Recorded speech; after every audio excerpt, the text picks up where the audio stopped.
Alright, what is up, ladies and gentlemen? Welcome back to game number 2 between Hero and Sleep. Following what would be called Starcraft the movie, as I have now dubbed it. I thought that was probably the longest game I've ever cast, and I think it definitely stands the record of being one of the longest replays ever played. So that was very exciting, and we're here in game number 2 now to see if they can match the intensity and the longevity of the previous game. I honestly doubt they will, because it's so hard to have a game that long and have it so close and down to the wire. And there were a lot of factors for that as well. I think that Sleep certainly had an opportunity to end it way sooner, but he kind of delayed with the Brood Lords, and that was probably one of the reasons why that game went on for so long as it did. But at the end, the conclusion was still the same. We had Sleep taking down the victory, and we'll see what happens now. This is going to be game 2. The map is Shakuris Plateau. Everyone knows this map pretty well. There's a main, there's a natural, leading right open into the middle of the map. This map is actually pretty good for Protoss because they will be able to cut the map in half pretty easily. Certainly can work well for Zerg as well, because you can expand so easily all over the map. But I think Protoss really love the ability to forge fast expand right away. This map, it's very easy to forge, gateway, core, wall that off, get the nexus. Very easy to seal everything and make it Zergling tight.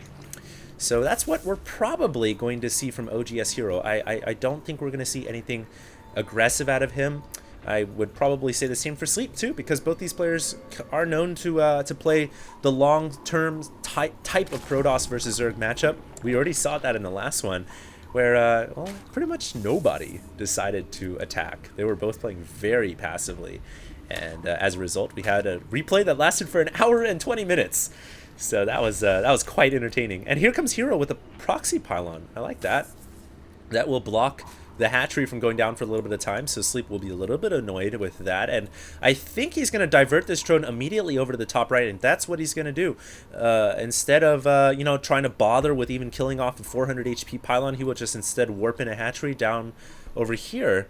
Now, obviously, Hero has the opportunity to warp in some pylons and make a cannon behind that third, because he's already got a forge. Will Hero commit to it is another question entirely, because 4 Zerglings are already on the way.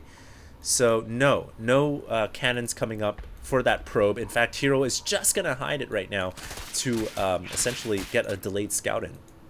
So Hero not committing to any cannons behind the third. And the pylon will go down.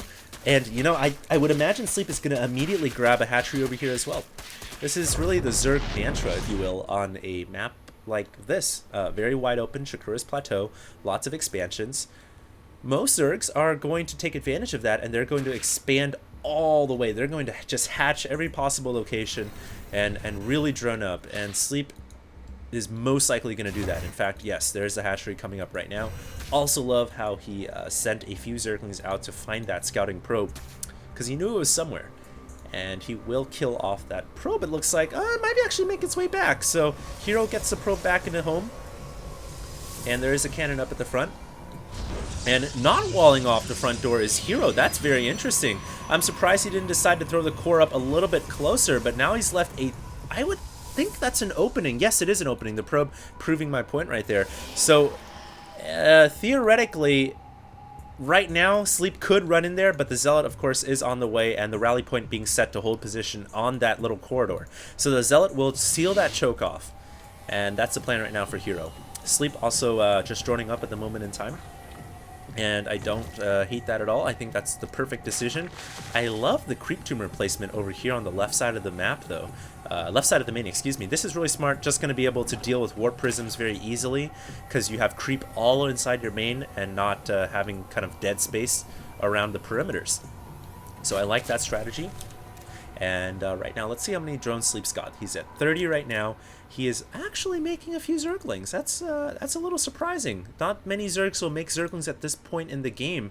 He might be a little bit worried about the Zealot pushing out right now, and I think that's why he's making 8 Zerglings. So he just wants to dispatch of the Zealot probe here. In fact, this probe may make its way up to the top unnoticed. No, that Zergling is chasing, and it stopped. Oh no, I think Hero had a chance right there to, Sleep had a chance right there to kill off Hero's probe, but Hero got up to the top. And he will warp in a pylon. So it looks like we may have some kind of timing push on our hands. In fact, 5 gate with +1 weapons. No, 4 gate with +1 weapons. I would expect 2 more gateways to go down pretty soon here, so he can go for an all-out 6 gate with +1. We'll have to see how much he commits. That Zealot is in the front line right now, absorbing some of that Zergling damage. Beautiful micro from Hero, showing his finesse at this game. 8 more Zerglings being produced right now. And Hero's pylon is still up to the north, so that pylon can be put to work in the next couple of seconds. Hero will back off with his Stalker. Doesn't want to get surrounded. These Zerglings will get speed momentarily. And it looks like the pylon at the top of Shakura's Plateau will get scouted out. So good job by Sleep, just noticing that the pylon was up there. He will surround it. I don't think at this point Hero will want to commit to warping in anything because it will get canceled because the pylon is about to go down. And there goes the pylon. You know, I almost feel like that was not a committed attack. If anything, I think Hero was trying to feign a 6 gate right there and hope that Sleep would overcommit and not drone up. And I think he got a favorable result because most Zergs at 7 minutes and 30 seconds or 8 minutes would have over 50 drones already. Sleep just hit the 50 drone mark. And of course, some of his drone production was cut in favor of Zerglings. And so I think oGs.Hero got the desired effect. I'm sure he wanted to do more damage, as Protoss always do, but you know, at least he got some indirect damage done. Now, Zergling will make its way in, only to get stopped by the Photon Cannon. We will have an attack here. It looks like Hero once again pushing out with his forces. Very interesting timings here from Hero. His Zealots have +1 weapons. I would almost call this like an awkward timing from Hero because he's still only on 4 gate with Robo. And he's now adding on the robotic support bay. This is a pretty interesting build from Hero. You know, usually you're going to see 5 gate Robo, push into Colossus, but 4 gate Robo, and really not that big of an army because he doesn't have that additional gateway. It's almost like he's trying to feign pressure and not really commit to it. That's what I almost feel like he's doing. And it has kind of worked because still Sleep has not gotten 75 drones. He is still at 58. And one Stalker will get surrounded. He was separated from the group. No, it will not go down. I don't know how that Stalker lived. He should probably count his blessings right now. A cat has 9 lives. A Stalker has apparently many more than that because that guy just survived about, I don't know, 20 Zerglings. So that Stalker will live and start to regenerate its shields. Creep spread beginning to infect the map now.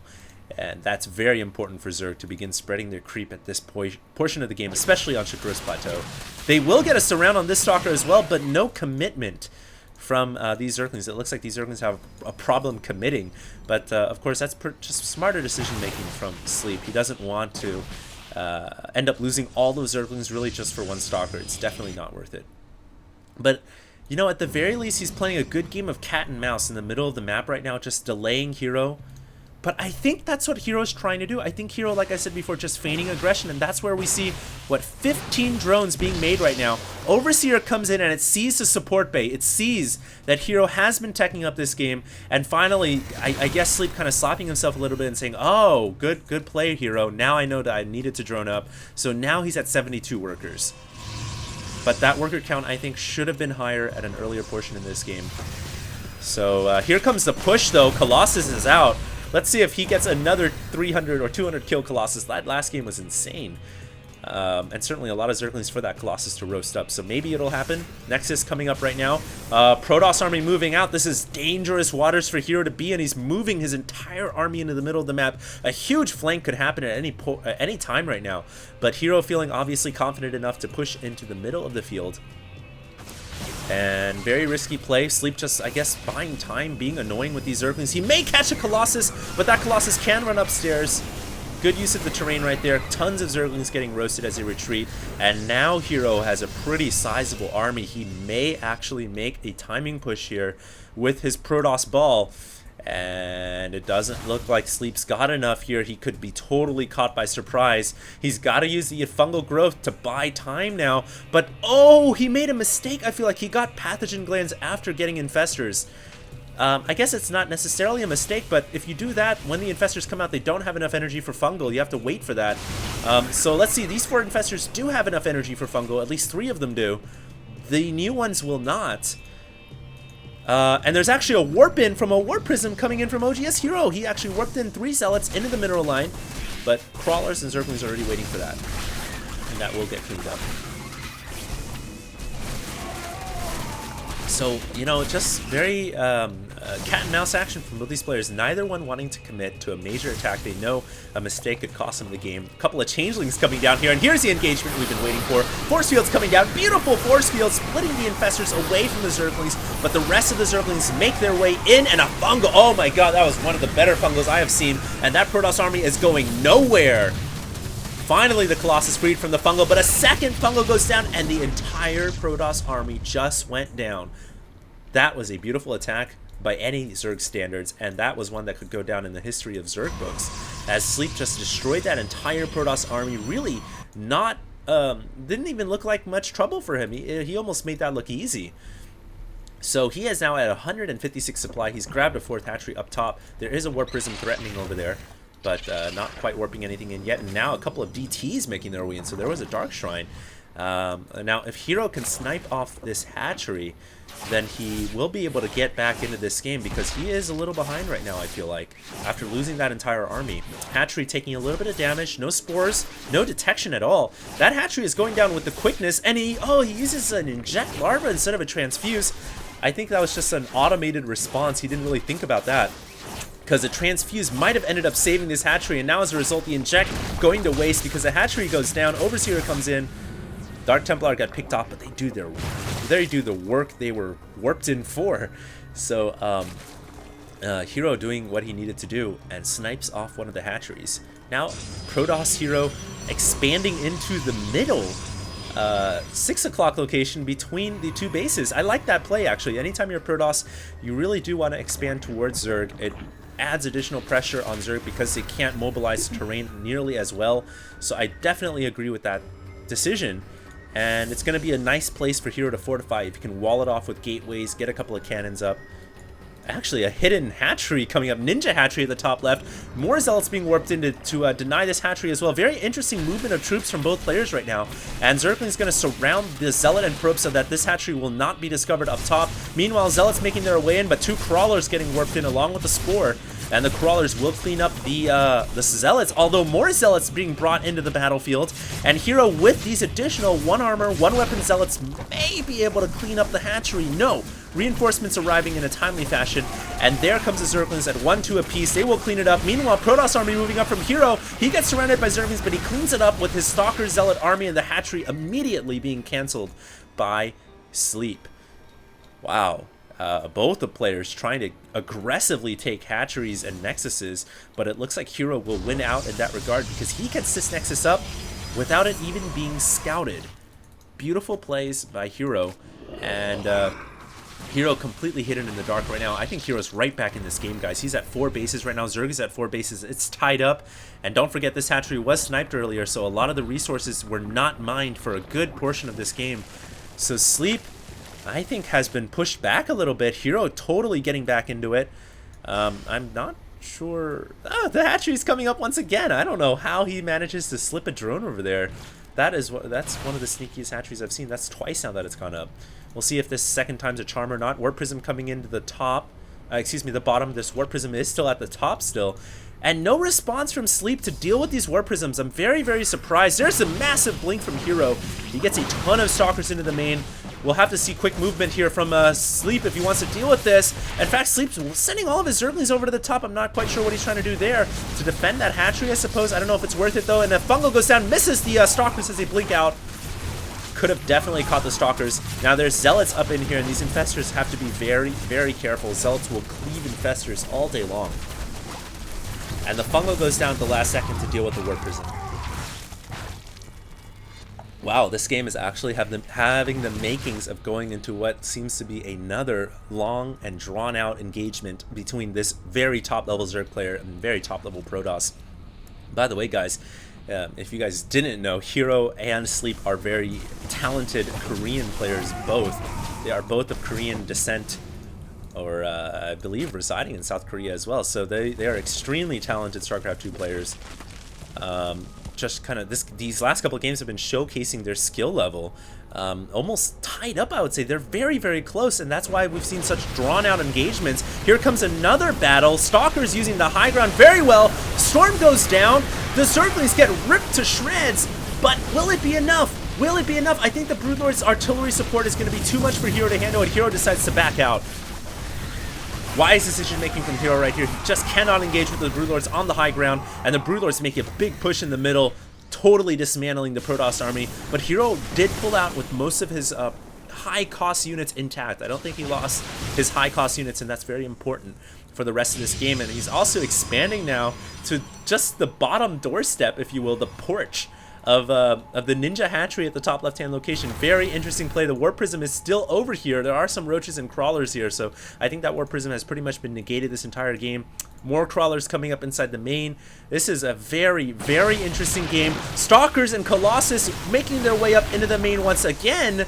This is getting a little bit berserk. This is a huge army being warped in. Fungal comes down. He's got to call in the artillery support. The bad boys have arrived. Bad boys, what you gonna do? You're gonna get blunked right under you, and it looks like the Broodlords are about to go down. Oh, the humanity, the infestors all getting feedbacked. That was terrible and beautiful play by Hero, really, just on the Johnny on the spot with the feedbacks, and he destroyed all the infestors' energy. It looks like he's gonna destroy the entire Zerg army. Unbelievable. It looks like the bad boys are coming back for a round 2, though. Will it be enough? A couple of Immortals getting picked up. Immortals are absolutely garbage against Broodlords. The Stalkers, however, doing work, blinking underneath the Broodlords, and they are at 1-3. The Broodlords are at 0-1. They are getting snapped apart by these Stalkers. A couple of Cracklings coming in at the last second. I do believe Crack is done. No, it is not. And once again, I don't know why Sleep doesn't have Crack. You know, it's actually a really good upgrade to get, so I'm not quite sure what the decision here is, but it looks like Hero once again attacking. Love the play, and here's some Warp Prism with the 2 Immortals coming back into the top. Constant action in this game. Hero is all over it. He's trying to make moves happen all over the map, all the while expanding over here where Creep is now pouring into his probe line. Beautiful plays, and he drops 2 Immortals off. Oh my god, these Immortals at 3 weapons do 65 damage apiece. Look at how fast they're taking out this hatchery. They will not be able to clean up the hatchery, though. Hero is not paying attention. The hatchery is hemorrhaging from its orifices, but it will stay alive. I think there that Hero had an opportunity to kill off that hatchery if he had microed the Broodlords, but I think he was a little bit preoccupied with some Zerglings at his Pocket Expo. What a crazy game this has been. A Zealot makes its way up, gets 5 kills inside the middle line. A Nidus is coming in. Reinforcements are about to arrive. And it looks like a Nidus is about to come in to save this hatchery from certain death. So that could be one of the best Niduses I've seen, because this is not really used, I guess, offensively or defensively. Or I guess it's used defensively. It's basically used to save this hatchery, and that's very smart thinking right there. On his feet, really, by Sleep. Unconventional use of the Nidus may actually end up saving that hatchery. Will he funnel in some units? Remains to be seen. The Rock's getting attacked there, but a Colossus with 59 kills coming up, trying to live up to the tale of the previous Colossus, which we should actually give a nickname similar to Artanis and Zeratul. We should call him, I don't know, we should call him Caloxin. Caloxanus. So he's trying to live up to the tale of Caloxanus. We'll see if he can do it. He's at 59 kills right now. You can do it. And I'm still not sure why the Nidus isn't warping in reinforcements. I'm very confused. He actually let the hatchery go down. And now the Zealot will charge into that Nidus worm. And Broodlings will actually end up killing. Well, those Broodlings are very heavily upgraded right now. And big movement of troops here. Stalkers coming in. Storm going down on the Zerglings. That Storm will crush the Zerglings, but oh my god! Love the play right there. Did you guys see? He stormed the Zerglings, intending to blink his Stalkers out, but a Fungal kept the Stalkers locked in place, and he ended up storming all of his Stalkers. That was a beautiful play. Just, once again, good reaction timing from SlayerS.Sleep. Like I said, Johnny on the spot. And that was actually one of the worst storms Hero has played out. I mean, I understand the concept. He was going to try to storm and blink his units out. But hey, he's not done yet. He's still doing work, and he's going to pick off the Greater Spire. And the Greater Spire gets cleaved apart. Its particles going to the ground floor below, and now Infestation Pit could go down. Hero is strategically executing all of the primary Zerg structures right now. And this is very, very smart play. The Nidus Worm will go down, it looks like. So the threat of backstab has gone away. One Dark Templar still alive. And this is actually bringing back memories of Dark Templar killing off the Overmind, if you will, from the original Brood War. If you guys recall from the movie, not the movie, but that was the last game I casted, but the lore from Starcraft Brood War, Dark Templar were actually called in, Zeratul in fact, specifically called in to slice and dice the Overmind inside the Hive infrastructure, and that's what we're kind of seeing here is Dark Templar being used in the same way they were used in Starcraft Brood War lore. Very exciting game right now, and hey, here's a new addition to the lore, the Mothership, because we have a Fleet Beacon coming out. It's about to hit the ground floor, at least the Fleet Beacon is, and things could get very exciting in the next couple of seconds. There's the Mothership, guys. And there are some Archons ready to go, and you guys know all about the Archon Toilet Bowl. You vortex the Broodlords, and you snap those Archons inside and say goodnight to the Broodlords. Oh my god. Things are about to get a little bit haywire here. If Hero can buy enough time to get his Broodlords out. Where is this Archon from? A rando Archon at the top. I don't know where. Okay, so there's where it's from. A Warp Prism actually bringing in an Archon to support and attack. He might actually kill the hatchery. No! 97 HP remains for that hatchery. Very, very close to death. He was unable to pick it off. I will see if he decides to finish it with a couple of Zealots here. He definitely should. That hatchery is so close to going down. And let's check the income for both players. 90 probes. Wow, 90 probes for Hero and only 36 drones for Sleep. How did Sleep lose so many drones this game? He's only lost 27. Has he just not produced enough drones? I'm very confused. And he has 3,500 gas saved up, so this is a very confusing game. Storm goes down, immediately warps into an Archon. Knight liked the play, and now Probe's being brought out to fight because he has 90-something probes, so he doesn't need that many. And this Archon actually doing some work. As more Zealots being warped in right now. There is actually a lot of action going on right now, and looks like the Zealots will get cleaned up, and I just heard the Mothership hit the field, guys. That sound can be heard from all over the world, and that is very, very scary sound. There is the Mothership. She is out, and I'm very confused as to why there's a hatchery going down. I'm very confused as to why Sleep doesn't have more drones. He is at 29 workers now, so his hope now is for one big engagement to go his way, and he could certainly make it happen. He has a lot of Broodlords. Good lord, that's a ton of Broodlords.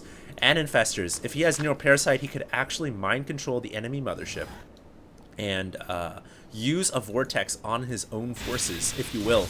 So this could go either way still, guys. I definitely feel like Hero's got a major advantage, though, because he's at 192 supply now. So we'll see what happens. Hero is just going to have to get a really good Vortex down. Sleep is going to have to hope to mind control that Mothership and anti-Vortex his own forces, if you will. And we'll see if he can do that. Here comes a Broodlord. Uh-oh. Oh no, Hero's coming in with the Mothership. Sleep has no idea this Mothership is coming. He's got to pull out. He sees it at the edge of his vision. Time to run. And he gets the mind control off. Will he use the spells? It has enough energy for a Vortex. He will not Vortex. I'm not sure what he's waiting for. He needs to use the spell now. And the energy returns to the Mothership. Oh no. What was Sleep doing there? Did he just totally forget the hotkey for the Mothership? He gets the Vortex, mind control off again, but it's too late.